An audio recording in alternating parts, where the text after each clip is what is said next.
One of the valuable things about solutions focus is that it can turn disasters into learning. In organisations, when something goes wrong, there's often a tendency to analyse the problem, explore why it went wrong, and allocate blame. Whilst this might be interesting, it doesn't always make progress or build relationships. In fact, it can do the opposite. One good example of this is from an electricity supply company in Austria. They sent out a communication to all of their customers about a change in billing. It was a simple communication and a simple change. However, somehow they got the wording wrong. It was so confusing to the clients and the customers that people thought that their electricity was going to be cut off, there were significant changes, and it caused a lot of trouble and mayhem. The phone lines in the customer services area went off, they lost customers, all sorts of disarray happened as a result of this, what had appeared to be a simple communication. The first thing they did was obviously fix the problem. They sorted it out, they dealt with the people who were troubled, and things returned to normal.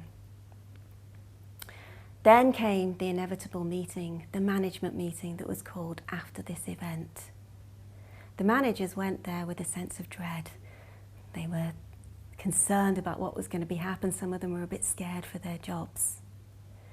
But their general manager, Hans, had come across a solutions-focused approach, and he decided that he would ask a slightly different question when he got into this meeting. He walked into the room and he said to them, "You might think I'm mad, but before we go any further, I'd like you to answer this question." And he wrote on a flip chart, "What worked well?"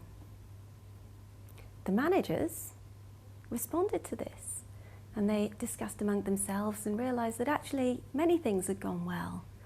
They'd responded very quickly, they'd worked incredibly well together, they'd written good, clear communications as a follow-up, and ultimately they'd handled the phone lines really well and they'd spoken clearly and concisely to customers. After they'd generated this list, there was a lot of energy in the room, and after that, Hans then asked, "So, what might we do differently next time?" And they came up with many, many useful ideas, and decisions were taken that they took forwards. So as a result of asking a different question, they learnt from this disaster, and in a way that they knew what to do next time and actually prevent this kind of thing happening again.